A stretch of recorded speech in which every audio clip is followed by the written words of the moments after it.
Ini saya mau cemburu sama dia, mau iri sama dia. Mobil-mobil bekas, rumah masih cicil. Apalagi tukang sandan ten, tukang si dan hir. Dudu dudu dudu dudu dudu dudu dudu.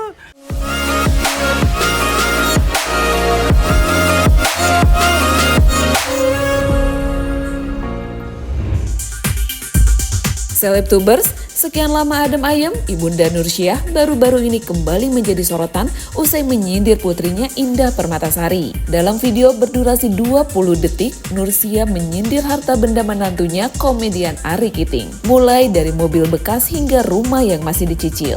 Video itu kini viral di TikTok dan telah ditonton lebih dari 2,4 juta tayangan. Netizen pun ramai menyebut Nursiah sebagai ibu durhaka karena dinilai tak berhenti menyerang anaknya sendiri. Lantas mengapa konflik ibu dan anak ini tak kunjung reda? Usut punya usut nih guys, awalnya Indah Permatasari hanya mengunggah momen manis menyiapkan sarapan untuk anak dan suaminya Arie. Terlihat ia membuat nasi goreng spesial yang membuat anak dan suaminya nambah berkali-kali. Suasana bahagia pun terpancar jelas dalam momen sederhana keluarga kecil itu. Ironisnya, sang ibunda Indah, Nursiah, justru balik berkomentar pedas tentang keluarga Indah di TikTok. Nursiah mengatakan dirinya tidak iri ataupun cemburu dengan mobil bekas dan rumah yang masih dicicil. Sementara dalam video terpisah, Nursiah juga tampak emosional menceritakan momen pernikahan putri sulungnya dengan Arie beberapa tahun silam. Saya mau cemburu sama dia, mau iri sama dia. Mobil-mobil bekas, rumah masih cicil.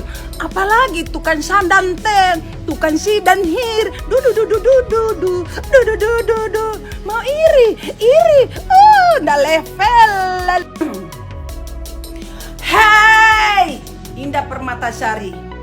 Dari 2018, 2019, 2020. Saya ngomong dulu ya. Saya ngomong dulu 2018 pulang dari syuting Bayuwangi.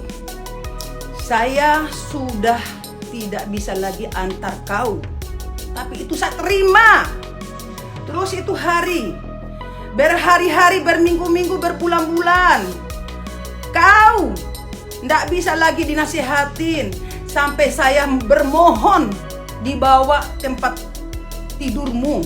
Kau lompat-lompat di atas tempat tidur sampai kau cakar-cakar pinggang, sampai kau cakar-cakar itu kepalamu.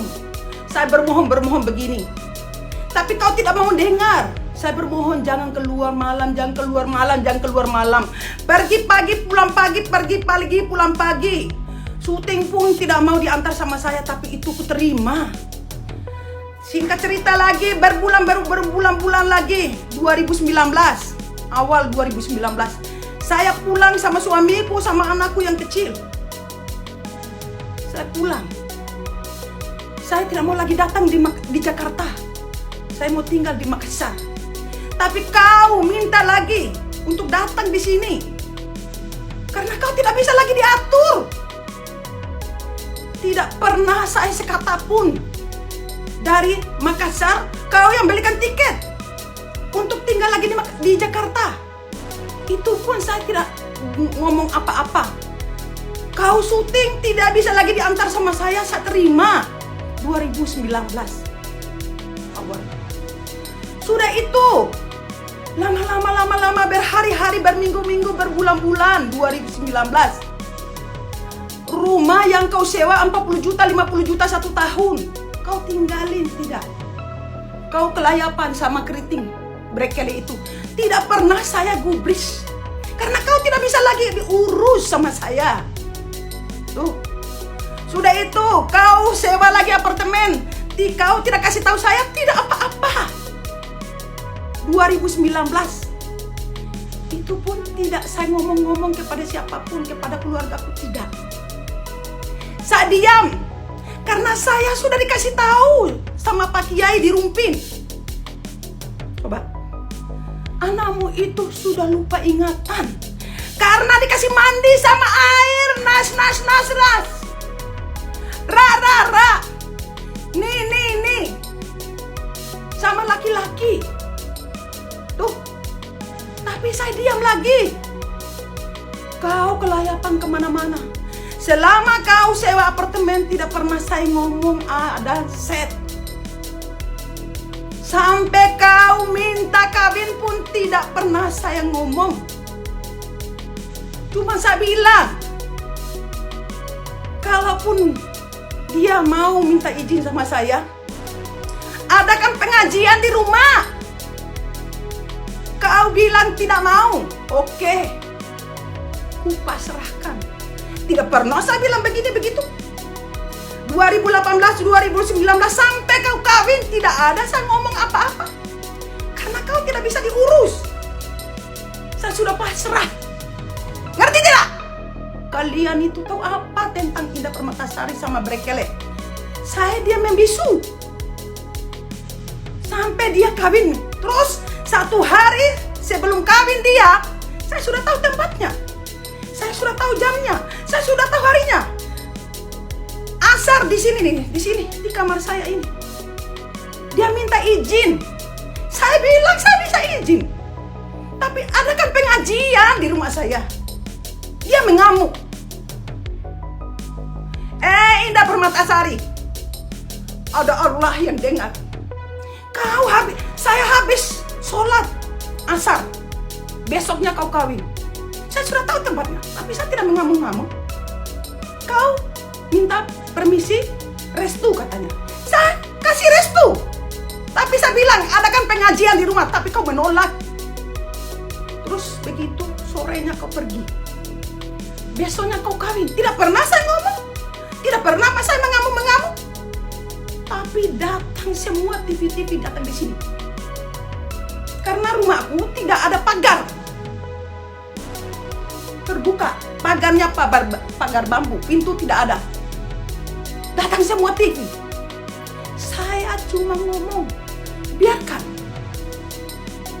Karena kau itu sudah diselimuti sama jin dan setan. Ngerti tidak kalian? Saya ini tidak seperti ibu-ibu yang lain, banyak ngomong. Tapi kalau saya di kebenaran saya pegang.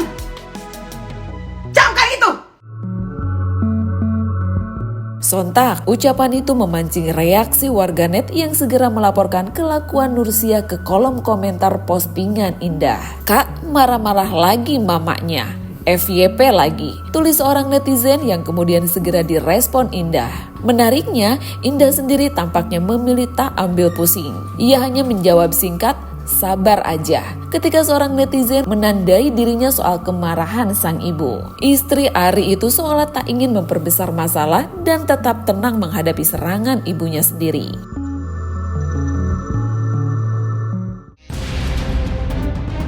Namun, konflik ini bukanlah hal baru. Sejak menikah dengan Ari Kiting pada 12 Januari 2021 lalu, hubungan Indah Permatasari dengan ibunya memang merenggang. Nursia secara terbuka mengaku tak merestui pernikahan anaknya dan menilai Indah berubah sejak bersama Ari. Bahkan menuding sang komika menggunakan ilmu hitam untuk mendapatkan Indah. Meski tanpa restu sang ibu, Indah dan Ari tetap menikah dengan legalitas hukum melalui surat bertanda tangan ayahnya. Waduh, restu orang tua memang penting ya selebtubers, tapi setiap anak yang sudah dewasa memiliki hak untuk menentukan hidupnya sendiri. Nah, gimana menurut kalian? Yuk komen di bawah ini ya guys.